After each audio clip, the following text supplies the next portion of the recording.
Good evening and welcome to Primetime. Well, next week, the great experiment is over. 1 year after more than 36 million people watched her coming out episode, Ellen DeGeneres will leave ABC. Her show canceled, her feelings bruised. And she leaves behind a fierce debate about what happened. Did she torpedo her own show by pushing a gay agenda? Or did this network pretty much abandon her?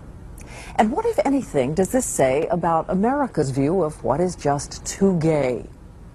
Well, we decided to put some of these questions to one of our bosses, the president of this network, and to the woman who started this television season with so much excitement and hope.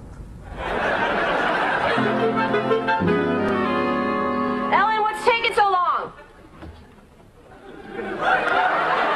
There's no argument that the funniest Ellen episodes this season were very, very funny indeed. I was looking for my dignity, but I'm pretty sure it's gone for good. Classic Ellen, managing to strand herself on her roof in a chicken suit. Or British actress Emma Thompson, playing a gay version of herself and reluctant to reveal it. But I had to think about my career. Look, I just don't want to spend the rest of my life playing prison matrons and gym teachers. A year ago, Degeneres said she was going to keep her audience comfortable and bring them along slowly on gay themes like dating, even though she was proudly public about her own relationship with actress Anne Heche. So we wondered what happened. How did she decide to spend the first episodes looking for love? Come here often? Finding it. Hi, Laurie. Embracing it. I really like you. And when we reviewed all 21 Ellen episodes, and this is subjective, while 5 had barely a mention of being gay, and 3 you could argue about, 13 out of the 21 were primarily about gay themes. For whatever reason, her audience seemed to pull back and fall away. And the Emmy goes to the team from Ellen. And the woman, who had been heralded as a brave trailblazer, was now being accused of going too far, too gay. How gay was the show? How gay was the show? Yeah. The subjects that we dealt with were the subjects that any other show on television deals with. You know, all these things that you go through when you feel something for another person. So, you know, I guess if that's gay, because it's the same sex that I'm dealing with, then it's gay. But 13 out of 21, too many? No. And if I could have, if it wasn't a struggle every single week to get that on the air, it would have probably been more. Even if it meant risking the comfort level of the audience? Yeah. Because the comfort level of the audience is never going to say, come on, give us some gay stuff, we're ready for it now. You know, I mean, when I'm accused of becoming political, I'm showing love. How is that political? How is that political to teach love and acceptance? But this is a mass audience in America. Wasn't that mass? You saw our ratings? I'm new at this, so I don't know the do's and the don'ts and the signals and the... I can understand why someone looks at that and is a little uncomfortable, because they're not used to seeing it. You know, it must have been uncomfortable for some white people to see some black people walk into a restaurant that they weren't supposed to be in. It's conditioning. We're all raised with, there's something wrong. You're not quite normal. There's something wrong. Well, there's nothing wrong. And someday people are going to get it. You said a year ago that the show was not going to be political. It was not about showing two women kiss.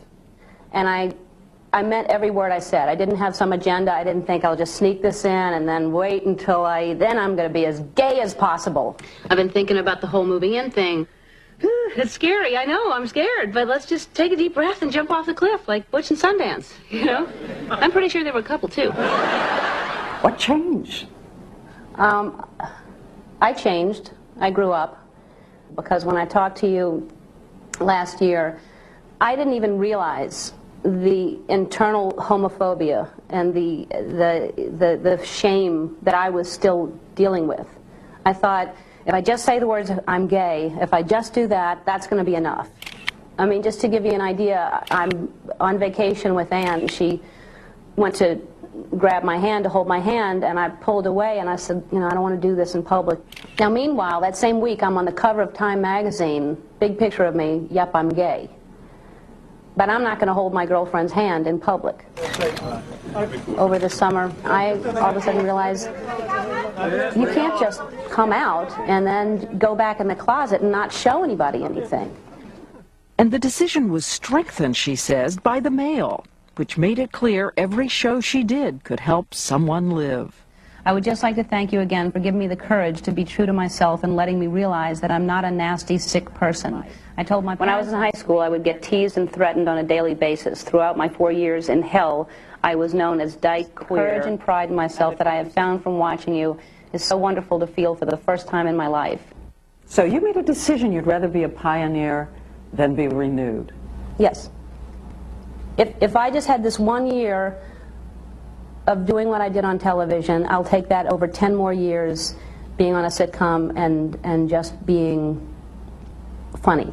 Was Ellen taken off the air because Ellen DeGeneres is gay? No, no. The fact that Ellen is gay had absolutely nothing to do with our decision. Robert Iger, president of ABC, the network that canceled the show. I was actually sorry to see the show go because I thought it was a good program. And it would have been nice. And look, we're not rooting for failure on our air. Why do you think the audience left? I think the audience left primarily because of sameness. Not gayness, sameness. Hey, you realize we spent our first night together? Yeah, that's how a girl gets a reputation. It became a program about a lead character who was gay every single week. And I just think that was too much for people. Well, she is gay every single week, though. And she would say, other sitcoms, Paul Reiser is heterosexual every single week. Yes.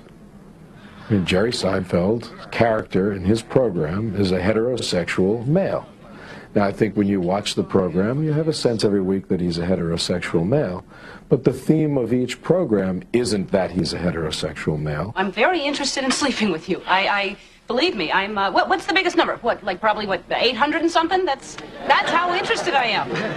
I believe Ellen was driven by a very powerful inner passion that made it absolutely impossible for her to slow down. I think she would say the discrimination can't wait for gradual. And that you wouldn't ask a black person to be a little less black. That you wouldn't do that to any other group. She did say that to me. And in today's world, she's absolutely right. We would not ask a black person to modulate the fact that they were black at all. But our society, our audience, has been dealing with racial issues and is much more open to differences in race than they are differences in sexual choice, sexual tendency. And so there's a reality that exists here that she wanted to ignore. They were scared, you know? I mean, the difference, their fear kept growing, and my pride kept growing. And we went in two different places. Two radically different views of reality and responsibility. Ellen's called the most significant comedy since All in the Family. Iger says the network tried to support Ellen, even taking a financial hit on her ad revenue, and only wanted her to slow things down for everybody's good. Wednesday. Degeneres says when her show was promoted at all, it was often an afterthought. Plus Ellen, ABC Wednesday. And worst of all, 6 of her show's episodes got branded with parental advisories. This program contains adult content. What about this was adult content? Depicting characters who are gay on television in physical acts, I believe, is adult content. But how is that more adult content than heterosexual couples rolling around in bed, which they do? Again, we're making a judgment about what our society is comfortable with and what they might not be comfortable with. Aren't we then just enabling a prejudice in the audience? We're not telling people necessarily not to watch it. Iger says it's his responsibility to alert viewers to controversial content. But Degeneres asks, how is it then when Drew Carey grabs a man The network uses that to promote his show. Shut up and kiss me. It's okay to make fun of homosexuality. You can't just have genuine feelings and hold someone's hand. Then you get a disclaimer. But if you want to kiss a guy on the lips and wrap your leg around him and make fun of it, we're going to advertise the hell out of that. And she says not all joke kisses are equal. Oh, Paige, you wild, impetuous fool. This one on Ellen got a warning. Jolie's not gay. I happen to be gay, and I play a gay person on television. We get a disclaimer. Spin City had the same kiss with Michael J. Fox and Mike Boatman. He plays a gay character on Spin City, but he's not really gay in real life. They don't get a disclaimer. That's a double standard to me. I think in the spirit of absolute honesty, I'd have to suggest that to some extent there is somewhat of a double standard here. Now again, we think we were unbelievably supportive here in terms of increasing people's tolerance of gay people to get to a point perhaps when there might not be any need for an advisory. But we're not there yet. It just felt so degrading. And again, just a warning you know, it's my life.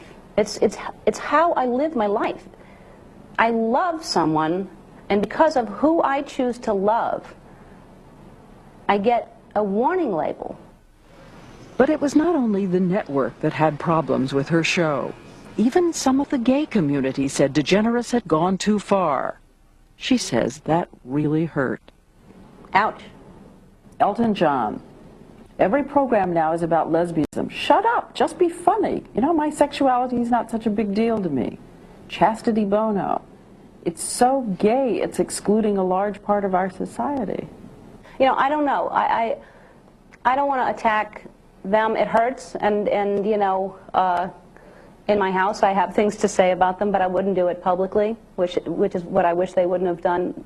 I get attacked from some people saying that's too gay and you've gone too far.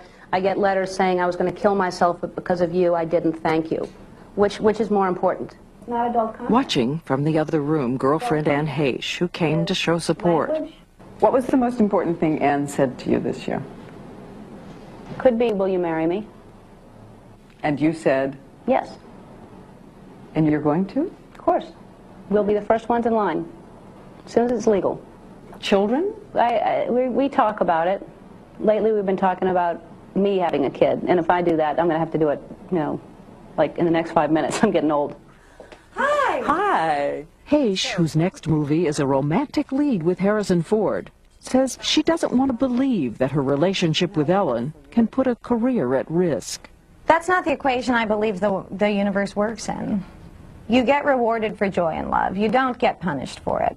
But what about the way the two stirred up the critics? Remember that moment in front of the president? Should you have acted that way with the president? Acted what way? She had her arm around me. Somehow the rumors got crazy and said we were making out and we were kissing. We didn't kiss. If it's disrespectful in this country to have your arm around your loved one, then I think that's something to say about the country. I actually begged the question, why didn't Clinton have his arm around his wife?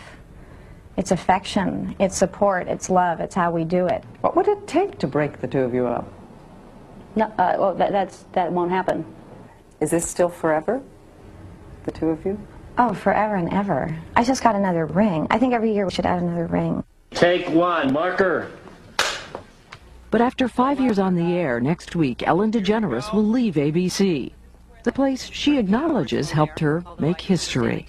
First of all, I want to say, just in case they haven't gotten the message, and I've told them personally, but I am very grateful. I am very grateful. Thank you for the opportunity.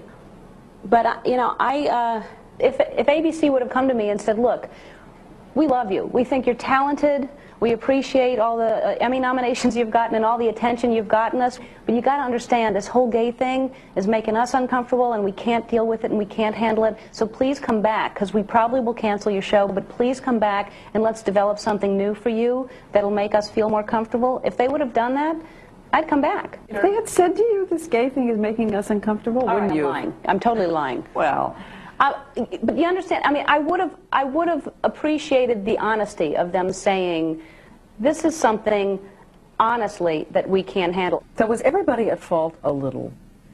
No, I don't think so. Really don't. No, I refuse to take the blame, and I don't believe ABC or Disney should take the blame. But given that she was in a very vulnerable period of her life, doing something brave, getting it from all sides, should she have been given just more personal support in some way? Well, I believe we tried to give her more personal support, but again, I think her own passion got in the way of that a bit. She had a great opportunity, and she knew it. To some extent, she took advantage of it. To some extent, she tried to take advantage of it too much, and the result was failure. Ellen auditions, take 28. The final show next week is a 1-hour, star-packed spoof about all of TV's breakthrough moments. From Dick Van Dyke to Lucy. That hurts. Just wait till I add the boiling water. And after the taping, there was no celebration. And I walked out the door with my mother to the sound of silence. I am going to miss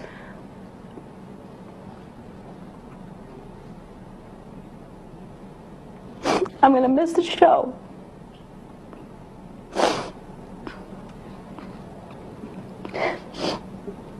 You know, it was 5 years of my life, and I loved doing it, and I'm going to miss the show a lot. But it doesn't make any difference to me if I would have stayed on, 2 more years or 10 more years, if I would have been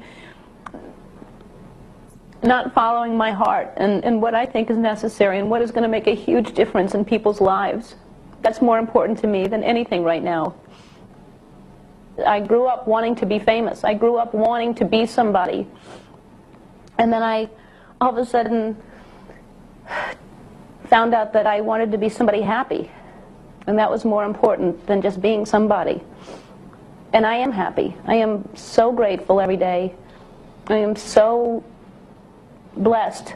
The final episode of Ellen, the hour-long one, will be broadcast next Wednesday at 9/8 Central. Ellen DeGeneres also has a new movie coming out, and she said she's talking to another network about possibly another sitcom. And she told us she plans to travel and continue talking to people like those who wrote her, telling them there is no reason to be ashamed.